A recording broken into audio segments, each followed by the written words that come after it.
welcome everyone to this week's Core Volunteer Training. It's a deep dive into Carbon Fee and Dividend, and we're very lucky to have our very own CCL's Global Strategies Director with us, Joseph Robertson, on the line. Joe works with CCL volunteers in Africa, Asia, Europe, Latin America, the Pacific, and he also leads CCE's engagement with the United Nations, as well as the Carbon Pricing Leadership Coalition and all the other multilateral institutions that we're involved with. He's the lead strategist in a series of diplomatic dialogues that we're actually going to talk about this Thursday, if you wanted to join CCU, that are aimed at accelerating the global transition to a climate-smart, sustainable economy. And Joe's been volunteering with CCL since 2010, and is the author of the book, Building a Green Economy on the Economics of Carbon Pricing and the Transition to Clean Renewable Fuels. Joe, I'll pass it to you to go over the learning goals, and thank you so much for being on the call tonight. Sure. Thank you so much, Brett. Here's a brief overview of the agenda. It'll kind of go in this sequence, but like Brett said, I'll do a little presentation, then we'll have some Q&A, and then we'll present the rest of it, more Q&A, and then you'll go to your partner actions. So the essence of this is it's a deep dive, but it's also kind of getting to know you for Carbon Fee and Dividend, and it's really about how this simple policy liberates us. There are certain key elements there, that narrative, that are very deeply grounded in how macroeconomic theory works.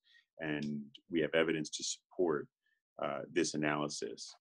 So the learning objectives are going to be essentially how the dividend works to eliminate carbon emissions, even without mandating new funding for alternatives. 2, why the REMI results on real disposable personal income are so important. And 3, how upstream pricing, steady price rise, and 100% dividend combine to ensure integrity, efficiency, and a healthier market. Many of you may have seen this image of people in Pennsylvania lighting their water on fire because natural gas has leaked into the water supply. Is what you would call a negative externality. What that means is that a third party, in this case, someone who's trying to use their kitchen sink, but who's not producing natural gas for electricity and who's not the one paying for it to be produced. What is a negative externality? It's critical for understanding how we're trying to address climate change.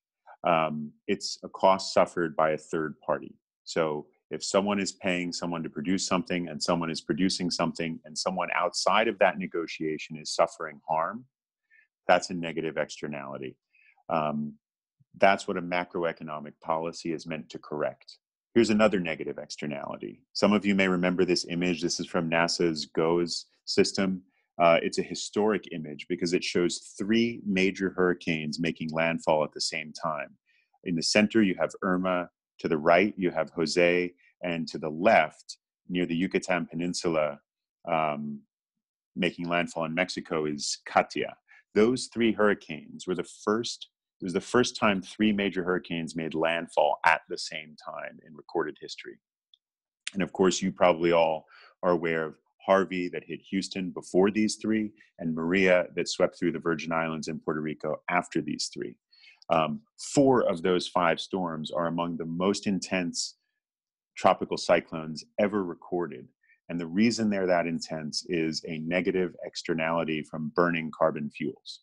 So just like someone shouldn't be able to light their water coming out of their tap on fire, these kind of storms are way outside the norm. That's a negative externality.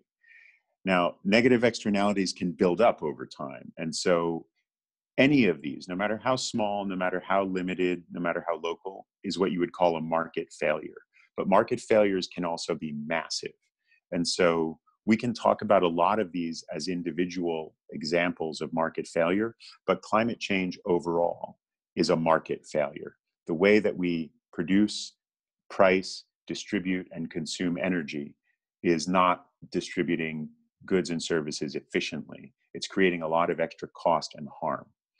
Here's a map that shows you, it's from the World Resources Institute, that shows you water stress across Syria and the region. This is during the years leading up to and then during the emergence of the civil war.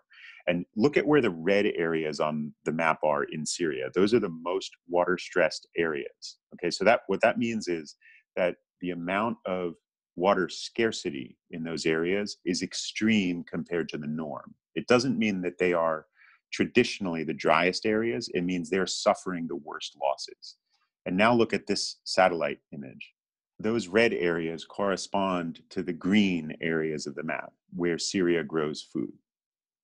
So if you take away the food growing areas, you now have catastrophe.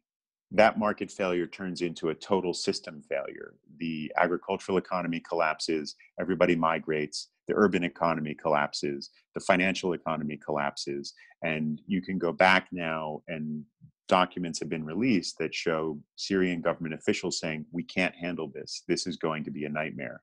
And then, of course, it turned into one. Syria is not the only place experiencing these kind of extreme impacts.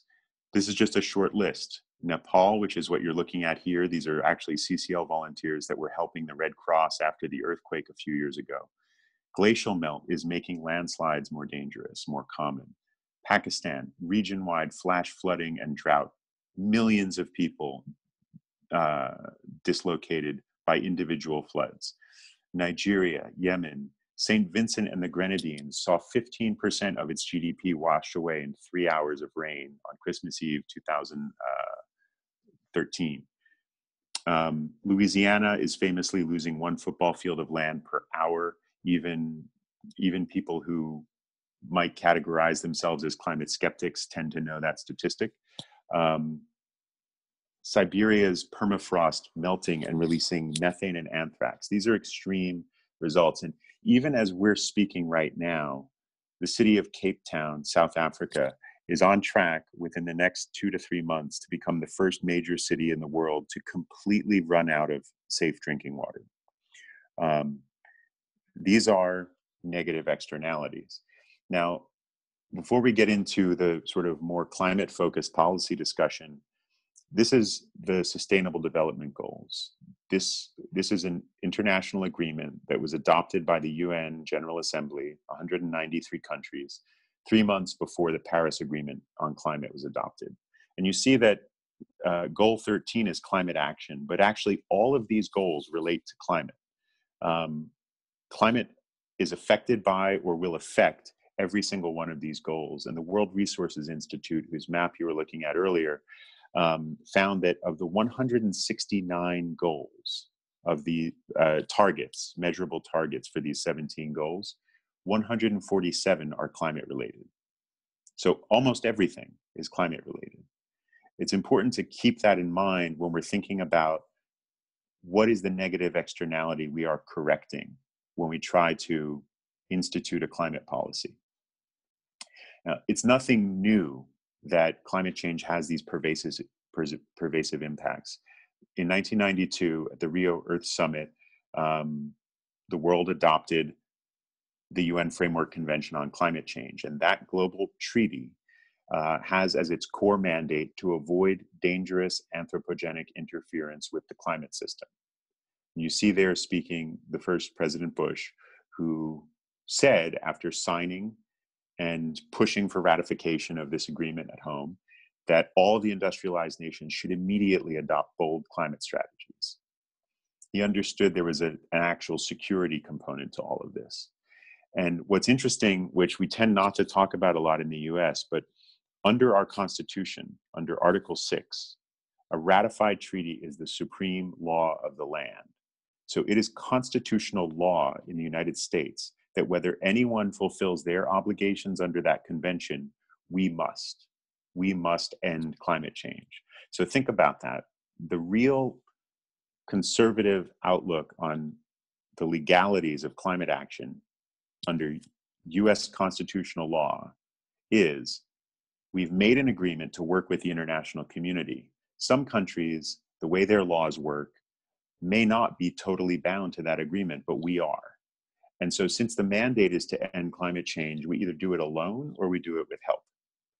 So that's the context in which we all are operating. The Paris Agreement hadn't come into effect yet when CCL was founded, and the reason CCL was created was because we need to do something about this, and we should do it in the way that's smartest for the people of this country. So before the Paris Agreement on Climate was adopted, CCL, along with other civil society organizations, sat down with the diplomats that were writing that agreement, and we gave our input, and we talked about the kind of agreement that we would want to see, which is inclusive, which allows each country to leverage its strongest assets and to share and collaborate.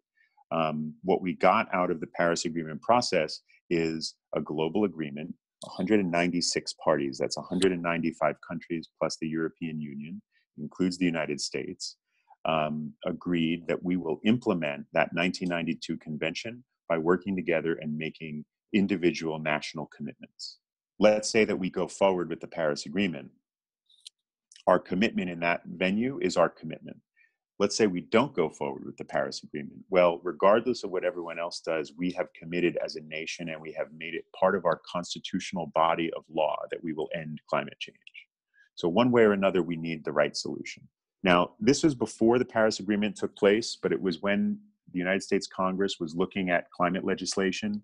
And on this particular day, a number of former EPA administrators, all Republicans, came to testify before the Senate Environment and Public Works Committee. And every one of the people you're looking at is a coal miner. These coal miners came to Capitol Hill to say, don't forget us, don't kill us. And what they said to those of us who were there in favor of climate action was, we're not against you. We're not against environmental protection. We're not against protecting the climate.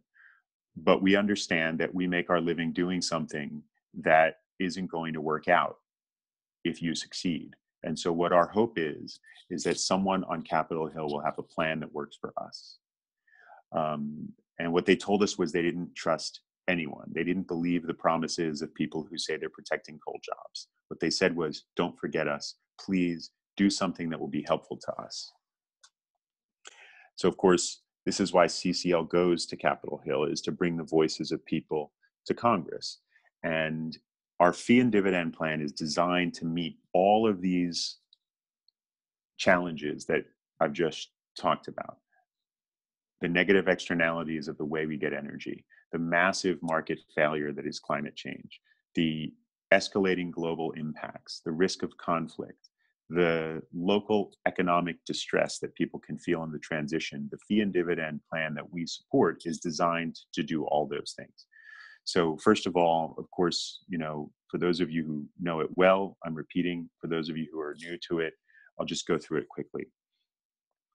Our plan is to put a fee on carbon emitting fuels at the source, the mine, the well, or the port of entry. To start that fee at $15 per ton in the first year, and have it rise by $10 per ton every year.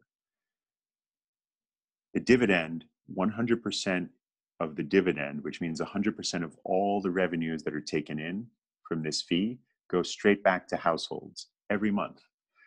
Every household gets the same amount, up to 2 adult shares and 2 half shares for children, max at that level, 3 full shares, every single month. And there are reasons why that's done. And then in order to make sure that what are called energy intensive trade exposed industries, businesses that couldn't survive if you could just go produce something in a dirty way somewhere else, in order to make sure that those businesses aren't treated unfairly, there's a border adjustment, which is a fee on goods that come in from countries that don't have this kind of policy in place. So if a country doesn't want to put a price on carbon and wants to pretend that the environment and the atmosphere and ocean are a dumping ground for carbon waste, then we will apply this border adjustment to their products and their services to make sure that we're all on a level playing field. Of course, if you give money to some people and you don't give money to a particular kind of entity, then there will be a sense that they're not receiving something that they might have otherwise received. But think about this question. The American Sustainable Business Council represents 250,000 businesses, many of them small Main Street businesses. They generally go to Congress and ask for tax credits that reward sustainable practices in business, which is a great thing for everybody. It's great for those businesses. It's great for us. It makes the economy more innovative. and it makes better use of federal funding. But if you speak to someone who runs a Main Street business, a local business, and you say, would you rather get a once a year tax credit as a reward for doing one thing, which has a specific finite value? Or would you rather have every single person you interact with have more income every month? Now, if they have any faith in their business, they would rather have everyone else have the money and then earn it by doing a good job in that marketplace. So that's not a guarantee to everybody. And there are some businesses that spend more on energy, but that's the basic answer, is that when you start the money in the economy from the household, it goes to everybody. Businesses are there to earn from people, and they have a lot more money to earn if the dividend is going to households. And so I just want to pull out here one particular slide from the report that Remy produced about carbon fee and dividend a couple of years ago. So real disposable personal income. Disposable means it's free to be spent and probably will be spent unless you're very wealthy. Personal means it's yours or belongs to the household.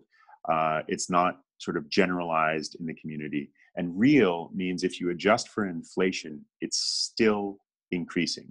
So if $104 today is equal to $100 last year, then having 105 means your real income has gone up. But having 103 means your real income has gone down. What Remy found was that if you have a steadily rising fee going up by $10 per ton per year across the whole economy and return to every single household every month, 100% of revenues, what you'll end up with is an economy where real disposable personal income rises steadily for at least 20 years. That is very nice to look at, very nice to think about. What's really important about it is that there is no other policy under consideration in Washington, D.C., and there has not been for decades that could do this. There are some people who say what we should do is have a kind of universal basic income, which could contribute to increasing some incomes, but it wouldn't necessarily have this kind of impact across the whole economy, steadily rising for 20 consecutive years, because the economy is interactive. What Remy found was by cross-referencing 160 sectors of the economy and looking at how people would move between 9 different census regions, all based on economic history and price changes that have already taken place, but just changing the part of the economy where the prices change, according to the fee and dividend, they found this would be the result. So this is an unbelievably valuable outcome.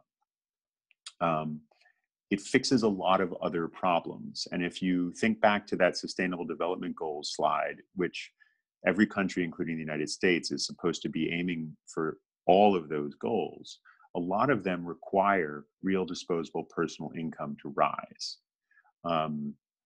There's another detail of the Remy study that, well, I'll cover it in a minute because I have more outcomes. I'm not going to show you the slide, but you get all of these benefits from this particular plan in just 20 years.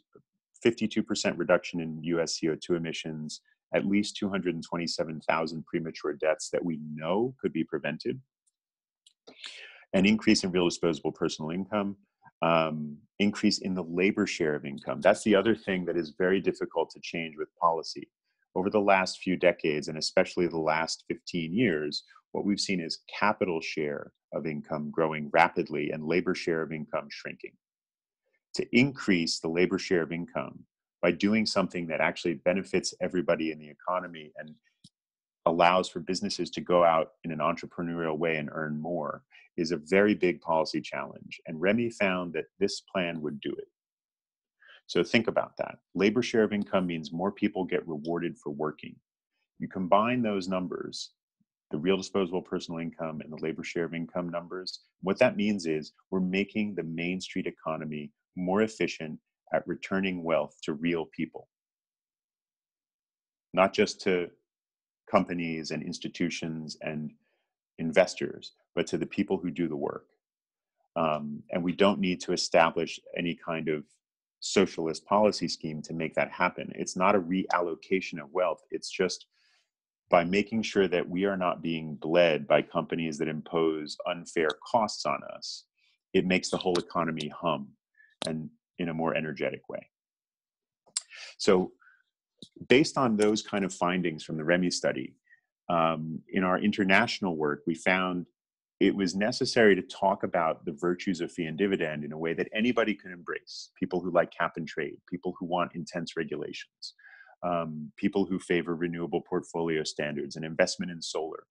And what we said was, we think that if we took these 5 standards that are on the screen right now, and we applied them to any carbon pricing policy and its connected ancillary policies, if we have these 5 things, we're going to have a positive outcome for people, for the planet, and for the interaction between industries and nations. More stability and harmony overall. A steady, resolute, and rising carbon price, fee and dividend has that. Internalizing costs incrementally. So those externalities, when you internalize costs, it means that the companies who produce those costs, in this case, oil and gas and coal companies, they internalize them. They have to pay for them up front. We do that incrementally. It's not all on their shoulders in the first year, but eventually it is. Steadily and with no leakage. No leakage means you can't just go to China to pollute. Simple, transparent, and effective at reducing emissions. The simplicity and the transparency of this policy has a real and measurable economic value. It's not just something that's there that's nice or that's easy to communicate. It actually changes the way the policy interacts with the economy, that it's simple and transparent and covers everything. Building economic value at the human scale. That Main Street economy you see in the background there requires people who live there to have money. And so if we're doing something to fix the economy that doesn't put money into the economy, we're not going to get the outcome we want. And the pace of change for the good of the climate will be slower. And then we propose that should be easy to implement country by country, harmonizing across borders. The border adjustment lets you do that. It's easy enough to say, you know what, instead of having a border adjustment against my country, why don't I just price carbon like you're doing?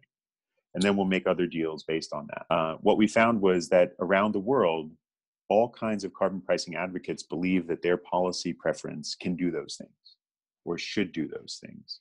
And it's gotten everybody thinking about how can we move faster. In fact, the World Bank and the OECD, the Organization for Economic Cooperation and Development, which is 28 wealthy countries, their joint principles on carbon pricing are called the FASTER principles. They're remarkably similar to those 5 points. So this is not just about the climate. It's about the Main Street economy, and it's about making sure it works. It's not working right now for a lot of reasons. One of the reasons is that instead of value starting on Main Street, it's being handed to essentially businesses that start by doing harm and never have to pay for it. This is why the coal miners went to Congress. This is an old coal breaker. A breaker is a building that literally is a bunch of conveyor belts and grinders that break coal into smaller and smaller pieces. This breaker in Ashley, Pennsylvania, stopped operating in 1975. And since 1975, Ashley, Pennsylvania has had virtually zero GDP. No real economic output at all. All the money in the town comes from some kind of public assistance or old pension plans or help from family. The businesses that people go to buy food, to get Band-Aids and medical care are in other towns. And if you look at the inside of the breaker, which by the way has now been torn down, you can see why it's not that easy to do business in Ashley, because it's a very highly polluted environment. The EPA did a preliminary study that showed that it would probably cost upwards of $500 million to make this tiny town, the mountains of eastern Pennsylvania, habitable according to legal standards. So basically the only people who live there are people who don't want to leave or who can't leave. It's very difficult to generate a new economy there. And that's why the coal miners go to Congress and say, don't kill us, don't forget us. The thing is that this vision of the future is starting to happen. We're starting to think about self-driving cars, cars with TVs in them, where nobody has to pay attention to the road, where all the cars are actually interacting with each other and everything hums efficiently. We know that has to be an electrified, computerized transportation system. It hasn't happened until now. The difference between these two images, one way to think about it, is fee and dividend, because our economy is funding the wrong things. That's the market failure, and that's what we're trying to fix. Another way to think about the Main Street effect and how the shifting where money comes from is to think about a very simple, informal study that was done. When I was in graduate school, somebody went into this local cafe and they put a stamp on a dollar bill. So this is anecdotal, but it's still very, very educational. They wanted to see what would happen to this dollar bill, and what they found was that it was spent 30 times in the same cafe in 60 days. That's an annualized GDP conversion of $1 bill into $180 of gross domestic product. That's a massive amount of economic growth from $1 bill. That's what happens when a local economy is healthy. Money keeps turning over, people keep sharing it with each other, exchanging it for value that they're creating locally. If you don't have enough of those dollars locally to start with, you're not going to have that kind of expansion of local value. People won't have as many self-started local businesses, mom and pop shops, etc. So we come back to this growth in real disposable personal income and why it's so important if we're going to get a good outcome on climate. And now just another word about the border adjustment. The border adjustment is there not necessarily to punish anybody. It's really there to incentivize. And we know that it works as an incentive. So the exact design is not as important as the political clout that the border adjustment gives the US when it goes to talk to other countries about climate action and trade. We know it works because in 2009, when the Waxman-Markey cap and trade bill passed the House of Representatives, it didn't pass the Senate in the end, and it didn't become law, but it did pass the House of Representatives. And when it did, it included a border adjustment, which meant that China was going to have to pay hundreds of billions of dollars to the United States for no good reason. They would get nothing out of it. And so instead of being rewarded for being a dirtier, less environmentally friendly economy, China started thinking, well, how would we price carbon? And what they did was they mimicked the methodology that was proposed in the Waxman-Markey bill, a cap and trade system. They created 7 pilot systems in different cities and regions.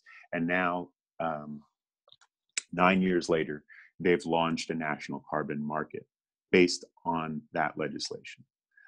So we know that the border adjustment works as an incentive. And when you consider that the United States is now, apart from the European Union and China, of the big 3 economies of the world, the only one that doesn't have a national or a border-to-border carbon pricing system of some kind, we're the ones who are behind. So the old discussion about what the best way to deal with the border is not as important as the fact that creating an incentive for change is what that's about. How the dividend works to eliminate carbon emissions, even without mandating new funding for alternatives. It works because the economy keeps investing in itself. Why the REMI results on real disposable income are so important. Same reason, but also because we're making sure that the benefits of good enterprise go to people who produce value, not people who take it away from others. And third, our upstream pricing, a steady price rise, and 100% dividend combined to ensure integrity, efficiency, and a healthier market. If you have any questions about those things, I can go into deeper detail offline, but all 3 of those things make the whole policy far more economically efficient. So again, the whole point of these partner actions at the end of all of our webinars, is a 3-fold goal. One of which is just to help people. We listen to these webinars and then we go about our busy lives. And one of the things we're really trying to do is be metacognitive and think, so what have I learned? and what goal can I set as a result of that to actually push myself, to stretch myself and become more fluent, when talking about fee and dividend, for example, in this lesson, what have you. We also want to provide that support system so that you're not working on this alone. If you're like me, trying to begin to immerse yourself in fee and dividend is really overwhelming, and you probably feel like you're a policy non-expert, and that's entirely all right. And having that support system to back you up and to celebrate your accomplishments as you make progress is really critical to having kind of this success. So the whole point of these action plans every week is to provide that framework. If you go and basically type in bit.ly into your kind of URL browser, this is going to be the same thing that you see there. It's updated every week with the same kind of URL. And basically, you'll have this because in the chat rooms, you can't see our slides. But you can submit this if you have questions. And tonight, what we're really wanting to do is just, share with your partner a little bit about yourself, your biggest takeaway, all that. And then Joe really has set us up actually to start practicing your own way of describing fee and dividend. You've heard the three-legged stool analogy, and me march through that all the time. And now Joe's kind of given you his way of telling it. We want you to tell your story. So the beautiful thing is, to tell the story fee and dividend and to do it succinctly. It doesn't have to sound perfect at first. It doesn't even have to make complete sense the first time it comes out of your mouth. But the important thing is that you're actually putting that into a conversational practice so that we have the chance, when we're ready, to sound more articulate than had we just kind of listened to the lesson and moved on. Joe and my emails are available here. Joe is available at jr@citizensclimate.org. Mine is just brett@citizensclimate.org. You can see the URL for the homepage for our core volunteer training page is there as well. It's in the Learning Center in Community. And just as a quick graphic of where to find it, if you're interested, you can just click either here in the upper left to core volunteer training or down here, and all the archived lessons and the slide deck are available for after tonight. Because if you're like me, you probably might want to listen to this again one more time to soak it up. And not feel like you have to remember it all tonight. And we just really want to emphasize how much we appreciate you being on the line tonight to join us. And Joe, thank you for doing such a wonderful job of telling the fee and dividend story. Thank you so much, Brett. It's a great pleasure. Thanks for being on the line, everyone. We'll see you next week. Good night, everybody. Thank you so much.